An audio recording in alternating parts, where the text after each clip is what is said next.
दोस्तों, कैसे हैं आप सब। आज की इस वीडियो में देखने वाले हैं नेपाल से संबंधित महत्वपूर्ण प्रश्नों के बारे में। देखते हैं पहला क्वेश्चन क्या है। नेपाल की राजधानी कहाँ है। इसका जो राइट आंसर है वो हो जाएगा ऑप्शन ए काठमांडू। नेपाल की राजधानी काठमांडू में है। अगला क्वेश्चन है, नेपाल की आधिकारिक भाषा क्या है। इसका जो राइट आंसर है वो हो जाएगा ऑप्शन ए नेपाली। नेपाल की आधिकारिक भाषा जो है वो नेपाली है। अगला क्वेश्चन है, नेपाल का राष्ट्रीय पक्षी कौन सा है। इसका राइट आंसर है ऑप्शन ए मोर। नेपाल का राष्ट्रीय पक्षी जो है वो मोर है। अगला क्वेश्चन देखते हैं, नेपाल का राष्ट्रीय पुष्प कौन सा है। इसका जो राइट आंसर है वो हो जाएगा ऑप्शन बी रेजेना। ऑप्शन बी राइट आंसर रेजेना। अगला क्वेश्चन है, नेपाल किस महाद्वीप में स्थित है। नेपाल किस महाद्वीप में स्थित है। इसका जो राइट आंसर है वो हो जाएगा ऑप्शन बी एशिया महाद्वीप में। नेपाल एशिया महाद्वीप में स्थित है। अगला क्वेश्चन है, नेपाल की मुद्रा क्या है। इसका जो राइट आंसर है वो हो जाएगा ऑप्शन सी नेपाली रुपया जो है वो नेपाल की मुद्रा है। नेपाली रुपया नेपाल की मुद्रा है। Option C right answer. अगला क्वेश्चन देखते हैं, नेपाल की सबसे ऊंची पर्वत चोटी कौन सी है। नेपाल की सबसे ऊंची पर्वत चोटी कौन सी है। इसका जो राइट आंसर हो जाएगा वो हो जाएगा option C Mount Everest. Mount Everest जो है वो नेपाल की सबसे ऊंची चोटी है और इसे नेपाल में इसे सागर माथा कहा जाता है, यानी कि पर्वतों की रानी। अगला क्वेश्चन देखते हैं, नेपाल की प्रमुख नदियां कौन कौन सी हैं। नेपाल की प्रमुख नदियां कौन कौन सी हैं। इसका जो राइट आंसर है वो हो जाएगा ऑप्शन बी कोसी और गंडक। कोसी और गंडक जो है वो नेपाल की प्रमुख नदियां हैं। अगला क्वेश्चन है, नेपाल का राष्ट्रीय खेल कौन सा है। नेपाल का राष्ट्रीय खेल कौन सा है। इसका जो राइट आंसर है वो हो जाएगा ऑप्शन सी भोटिया कुश्ती जो है वो नेपाल का राष्ट्रीय खेल है। अगला क्वेश्चन देखते हैं, नेपाल कब स्वतंत्र हुआ था। नेपाल कब स्वतंत्र हुआ था। इसका जो राइट आंसर है वो हो जाएगा ऑप्शन बी 1951 में नेपाल स्वतंत्र हुआ था। अगला क्वेश्चन देखते हैं, नेपाल का सबसे बड़ा शहर कौन सा है। नेपाल का सबसे बड़ा शहर कौन सा है। इसका जो राइट आंसर हो जाएगा वो हो जाएगा ऑप्शन बी काठमांडू, जो कि नेपाल की राजधानी है। अगला क्वेश्चन देखते हैं, नेपाल की सबसे लंबी नदी कौन सी है। नेपाल की सबसे लंबी नदी कौन सी है। इसका जो राइट आंसर है वो हो जाएगा ऑप्शन डी कर्णाली नदी। Option D right answer. अगला क्वेश्चन देखते हैं, नेपाल की धर्मनिरपेक्षता कब घोषित हुई थी। नेपाल की धर्मनिरपेक्षता कब घोषित हुई थी। इसका जो राइट आंसर है वो हो जाएगा ऑप्शन सी 2008 में। नेपाल की धर्मनिरपेक्षता 2008 में घोषित हुई थी। अगला क्वेश्चन देखते हैं, नेपाल का राष्ट्रीय पशु कौन सा है। नेपाल का राष्ट्रीय पशु कौन सा है। इसका जो राइट आंसर हो जाएगा वो हो जाएगा ऑप्शन सी गैंडा। गैंडा जो है वो नेपाल का राष्ट्रीय पशु है। अगला क्वेश्चन देखते हैं, नेपाल की प्रमुख पर्वत श्रृंखला कौन सी है। नेपाल की प्रमुख पर्वत श्रृंखला कौन सी है। इसका जो राइट आंसर है वो हो जाएगा option B Himalaya. Option B right answer. अगला क्वेश्चन देखते हैं, नेपाल का सबसे प्रसिद्ध धार्मिक स्थल कौन सा है। नेपाल का सबसे प्रसिद्ध धार्मिक स्थल कौन सा है। इसका जो राइट आंसर हो जाएगा वो हो जाएगा ऑप्शन ए पशुपतिनाथ मंदिर। Option A right answer. अगला क्वेश्चन देखते हैं, भारत के कितने राज्य नेपाल की सीमा को स्पर्श करते हैं। भारत के कितने राज्य नेपाल की सीमा को स्पर्श करते हैं। इसका जो राइट आंसर है वो हो जाएगा ऑप्शन सी 5 राज्य। 5 राज्य जो नेपाल की सीमा को स्पर्श करते हैं। इसके बारे में देखते हैं कौन कौन से राज्य हैं। तो इसमें उत्तराखंड, उत्तर प्रदेश, बिहार, पश्चिम बंगाल और सिक्किम जो है वो नेपाल की सीमा को स्पर्श करते हैं। अगला क्वेश्चन देखते हैं, नेपाल का प्रमुख प्राकृतिक संसाधन क्या है। नेपाल का प्रमुख प्राकृतिक संसाधन क्या है। इसका जो राइट आंसर है वो हो जाएगा ऑप्शन बी जल विद्युत। जल विद्युत जो है वो नेपाल का प्रमुख प्राकृतिक संसाधन है। अगला क्वेश्चन देखते हैं, नेपाल में सबसे अधिक बोली जाने वाली भाषा कौन सी है। नेपाल में सबसे अधिक बोली जाने वाली भाषा कौन सी है। इसका जो राइट आंसर हो जाएगा वो हो जाएगा ऑप्शन ए नेपाली। नेपाली भाषा जो है वो नेपाल में सबसे ज्यादा बोली जाती है।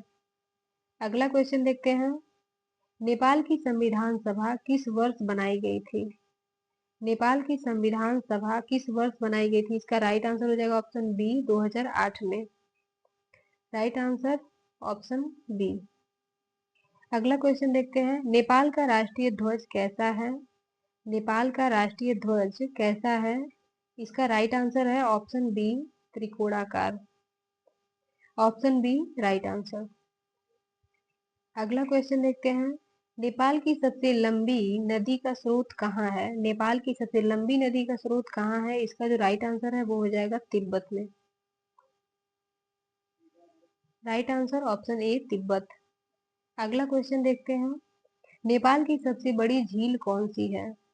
नेपाल की सबसे बड़ी झील कौन सी है? तो इसका राइट आंसर है ऑप्शन बी रारा झील जो है वो नेपाल की सबसे बड़ी झील है। अगला क्वेश्चन देखते हैं, नेपाल का सबसे प्रसिद्ध बौद्ध स्थल कौन सा है? नेपाल का सबसे प्रसिद्ध बौद्ध स्थल कौन सा है? इसका जो राइट आंसर है वो हो जाएगा ऑप्शन ए लुम्बिनी। लुम्बिनी में ही महात्मा बुद्ध का जन्म हुआ था 563 ईसा पूर्व में। अगला क्वेश्चन देखते हैं, नेपाल का राष्ट्रीय फल कौन सा है? इसका जो राइट आंसर है वो हो जाएगा ऑप्शन डी सेब। सेब जो है वो नेपाल का राष्ट्रीय फल है। अगला क्वेश्चन देखते हैं, नेपाल की सबसे ऊंची चोटी माउंट एवरेस्ट का नाम स्थानीय भाषा में क्या है? कि नेपाल में स्थानीय भाषा में माउंट एवरेस्ट को क्या कहा जाता है? इसका जो राइट आंसर है वो हो जाएगा ऑप्शन बी सागर माथा। सागर माथा जिसका अर्थ होता है पर्वतों की रानी।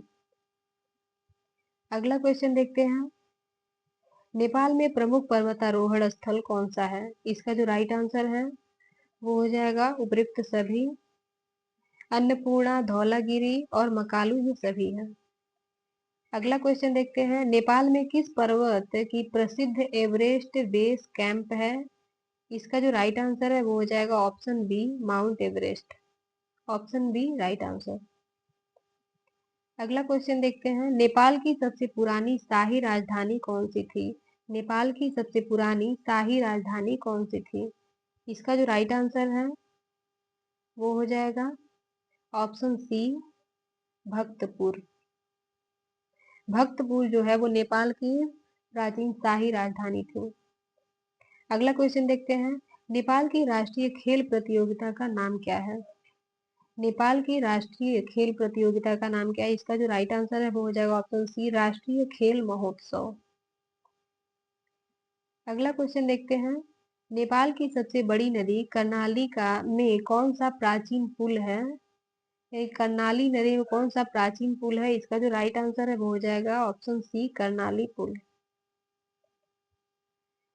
अगला क्वेश्चन देखते हैं, नेपाल में दीपावली को किस नाम से जाना जाता है? नेपाल में दीपावली को किस नाम से जाना जाता है? इसका जो राइट आंसर है वो हो जाएगा ऑप्शन बी तिहार।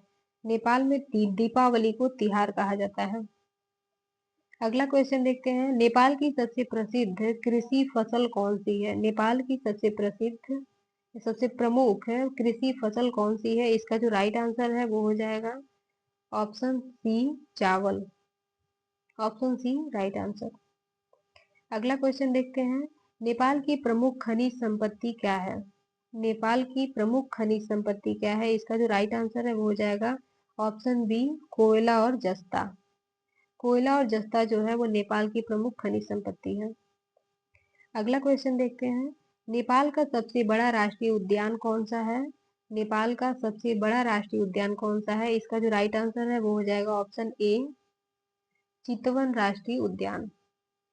चितवन राष्ट्रीय उद्यान जो है वो नेपाल का सबसे बड़ा राष्ट्रीय उद्यान है।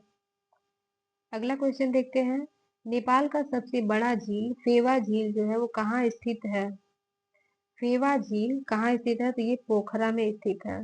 नेपाल के पोखरा प्रांत में स्थित है। अगला क्वेश्चन देखते हैं, नेपाल के हिमालयी क्षेत्र में प्रमुख जल स्रोत कौन सा है? नेपाल के हिमालयी क्षेत्र में प्रमुख जल स्रोत कौन सा है? इसका जो राइट आंसर है वो हो जाएगा ऑप्शन सी कर्णाली नदी। Option C right answer. अगला क्वेश्चन देखते हैं, नेपाल का सबसे लोकप्रिय पर्व कौन सा है? नेपाल का सबसे लोकप्रिय पर्व कौन सा है? इसका जो राइट आंसर है वो हो जाएगा ऑप्शन ए दशहरा। दशहरा जिसे दशहरा कहा जाता है। अगला क्वेश्चन देखते हैं। नेपाल में हिंदू धर्म के अलावा सबसे ज्यादा प्रचलित धर्म कौन सा है? नेपाल में हिंदू धर्म के अलावा सबसे ज्यादा प्रचलित धर्म कौन सा है? इसका जो राइट आंसर है वो हो जाएगा ऑप्शन बी बौद्ध धर्म। Option B right answer. अगला क्वेश्चन देखते हैं। नेपाल का राष्ट्रीय रंग क्या है? नेपाल का राष्ट्रीय रंग क्या है? इसका जो राइट आंसर है वो हो जाएगा ऑप्शन बी लाल और सफेद। ऑप्शन बी लाल और सफेद। अगला क्वेश्चन देखते हैं। नेपाल का सबसे बड़ा हवाई अड्डा कौन सा है? नेपाल का सबसे बड़ा हवाई अड्डा कौन सा है? इसका जो राइट आंसर है वो हो जाएगा ऑप्शन ए त्रिभुवन अंतर्राष्ट्रीय हवाई अड्डा जो है वो नेपाल का सबसे बड़ा हवाई अड्डा है। अगला क्वेश्चन देखते हैं। नेपाल का सबसे लोकप्रिय नृत्य कौन सा है? नेपाल का सबसे लोकप्रिय नृत्य कौन सा है? तो मरूनी नृत्य जो है वो नेपाल का सबसे लोकप्रिय नृत्य है। अगला क्वेश्चन देखते हैं। नेपाल में प्रमुख औद्योगिक क्षेत्र कौन सा है? नेपाल में प्रमुख औद्योगिक क्षेत्र कौन सा है? इसका जो राइट आंसर है वो हो जाएगा ऑप्शन ए काठमांडू उपत्यका। इसे यूनेस्को की विश्व धरोहर सूची में भी शामिल किया गया है। अगला क्वेश्चन देखते हैं। भारत और नेपाल के बीच सीमा रेखा का नाम क्या है? भारत और नेपाल के बीच सीमा रेखा का नाम क्या है? इसका जो राइट आंसर है वो हो जाएगा ऑप्शन ए मैत्री रेखा। मैत्री रेखा जो है वो भारत और नेपाल के बीच है। अगला क्वेश्चन देखते हैं। नेपाल के किस शहर को मिनी स्विट्जरलैंड कहा जाता है? नेपाल के किस शहर को मिनी स्विट्जरलैंड कहा जाता है? इसका जो राइट आंसर है वो हो जाएगा ऑप्शन ए पोखरा को। पोखरा जो है इसे मिनी स्विट्जरलैंड कहा जाता है। अगला क्वेश्चन देखते हैं। नेपाल में कौन सा पर्वत राष्ट्रीय प्रतीक माना जाता है? नेपाल में कौन सा पर्वत राष्ट्रीय प्रतीक माना जाता है? इसका जो राइट आंसर है वो हो जाएगा ऑप्शन बी कंचनजंगा। कंचनजंगा जो है वो भारत और नेपाल की सीमा है। सिक्किम में भी पड़ता है लेकिन अधिकांशतः इसका जो भाग है वो नेपाल में पड़ता है। अगला क्वेश्चन देखते हैं। नेपाल के सबसे प्रसिद्ध हेरिटेज स्थल स्वयंभूनाथ स्तूप कहाँ स्थित है? स्वयंभूनाथ स्तूप कहाँ स्थित है? इसका जो राइट आंसर है वो हो जाएगा ऑप्शन ए काठमांडू में है। ये काठमांडू में स्थित है। Option A right answer. अगला क्वेश्चन देखते हैं। उत्तर प्रदेश के कितने जिले नेपाल के साथ सीमा स्पर्श करते हैं? उत्तर प्रदेश के कितने जिले नेपाल के साथ सीमा स्पर्श करते हैं? इसका जो राइट आंसर है वो हो जाएगा ऑप्शन सी 7 जिले हैं जो नेपाल की सीमा को स्पर्श करते हैं। आइए देखते हैं कौन कौन से जिले हैं ये। इसमें 7 जिले जो हैं इसमें श्रावस्ती है, बलरामपुर, बहराइच, पीलीभीत, लखीमपुर खीरी, सिद्धार्थनगर और महाराजगंज है। अगला क्वेश्चन देखते हैं। नेपाल में मुख्य आर्थिक गतिविधि क्या है? नेपाल में मुख्य आर्थिक गतिविधि क्या है? इसका जो राइट आंसर है वो हो जाएगा ऑप्शन बी कृषि। Right answer option B. अगला क्वेश्चन देखते हैं। नेपाल में कौन सा राष्ट्रीय उद्यान सघन वन और वन्य जीवों के लिए प्रसिद्ध है? इसका जो राइट आंसर है वो हो जाएगा ऑप्शन ए चितवन राष्ट्रीय उद्यान। Option A right answer. अगला क्वेश्चन देखते हैं। नेपाल का प्रमुख निर्यात उत्पाद कौन सा है? नेपाल का प्रमुख निर्यात उत्पाद कौन सा है? इसका जो राइट आंसर है वो हो जाएगा ऑप्शन सी हाथ से बने हस्तशिल्प। Option C right answer. अगला क्वेश्चन देखते हैं। नेपाल के संविधान के अनुसार राष्ट्र की संरचना कैसी है? नेपाल के संविधान के अनुसार राष्ट्र की संरचना कैसी है? इसका जो राइट आंसर है वो हो जाएगा ऑप्शन बी संघीय लोकतांत्रिक गणराज्य। Option B right answer. अगला क्वेश्चन देखते हैं। नेपाल में किस भाषा को धार्मिक और सांस्कृतिक रूप से बहुत महत्वपूर्ण माना जाता है? नेपाल में किस भाषा को धार्मिक और सांस्कृतिक रूप से बहुत महत्वपूर्ण माना जाता है? इसका जो राइट आंसर है वो हो जाएगा ऑप्शन ए संस्कृत भाषा को। Option A right answer. अगला क्वेश्चन देखते हैं। नेपाल की प्रमुख पर्यटन स्थल पोखरा किस लिए प्रसिद्ध है? नेपाल की प्रमुख पर्यटन स्थल पोखरा किस लिए प्रसिद्ध है? इसका जो राइट आंसर है वो हो जाएगा ऑप्शन ए झीलों और पर्वतों के लिए प्रसिद्ध है। Option A right answer. अगला क्वेश्चन देखते हैं। नेपाल का पहला राजा कौन था? इसके जो राइट आंसर है, ये पृथ्वी नारायण शाह जो थे वो नेपाल के पहले राजा थे। अगला क्वेश्चन देखते हैं, नेपाल के पहले राष्ट्रपति कौन थे? नेपाल के पहले राष्ट्रपति कौन थे? तो रामवरण यादव जी जो थे वो नेपाल के पहले राष्ट्रपति थे। अगला क्वेश्चन है, नेपाल की पहली महिला प्रधानमंत्री कौन बनी है? नेपाल की पहली महिला प्रधानमंत्री कौन बनी है? इसका जो राइट आंसर है वो हो जाएगा ऑप्शन सी, सुशीला कार्की, जो अभी हाल ही में नेपाल की प्रधानमंत्री बनी है। अगला क्वेश्चन देखते हैं, नेपाल का पहला सार्वजनिक विश्वविद्यालय कौन सा है? नेपाल का पहला सार्वजनिक विश्वविद्यालय कौन सा है? इसका जो राइट आंसर है वो हो जाएगा ऑप्शन ए, त्रिभुवन विश्वविद्यालय।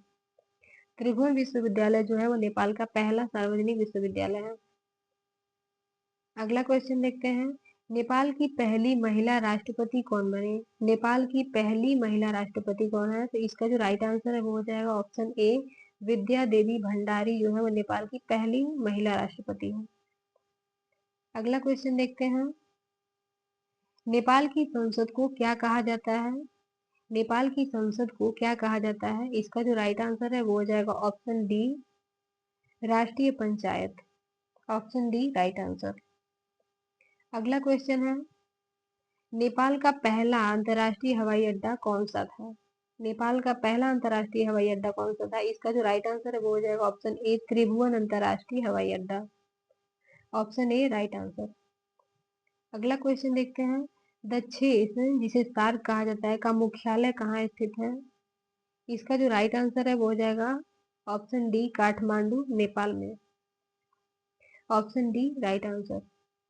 इसके बारे में देखते हैं, इसकी स्थापना 8 दिसंबर 1985 को हुई थी और इसके सदस्य देशों की संख्या देखें तो 8 है, जिनमें बांग्लादेश, पाकिस्तान, श्रीलंका, भूटान, नेपाल, मालदीव और अफगानिस्तान है। भारत, बांग्लादेश, पाकिस्तान, श्रीलंका, भूटान, नेपाल, मालदीव और अफगानिस्तान इसके सदस्य देश हैं। इसकी स्थापना 8 दिसंबर 1985 को हुई थी। इसका मुख्यालय काठमांडू नेपाल में है। अगला क्वेश्चन देखते हैं, नेपाल का पहला राष्ट्रीय उद्यान कौन सा बना? तो इसका जो राइट आंसर है वो हो जाएगा ऑप्शन ए, चितवन राष्ट्रीय उद्यान। अगला क्वेश्चन देखते हैं, नेपाल के पहले प्रधानमंत्री कौन थे? नेपाल के पहले प्रधानमंत्री कौन थे? तो इसका राइट आंसर हो जाएगा जंग बहादुर राणा जो थे वो नेपाल के पहले प्रधानमंत्री थे। अगला क्वेश्चन देखते हैं, गुट निरपेक्ष आंदोलन का मुख्यालय कहाँ है? गुट निरपेक्ष आंदोलन का मुख्यालय कहाँ है? इसका जो राइट आंसर है वो हो जाएगा ऑप्शन डी, काठमांडू नेपाल में। इसकी स्थापना 1961 में हुई थी। इसकी स्थापना 1961 में हुई थी। आज की वीडियो आप सभी को कैसी लगी ये हमें कमेंट करके जरूर बताएं। थैंक यू, नमस्ते।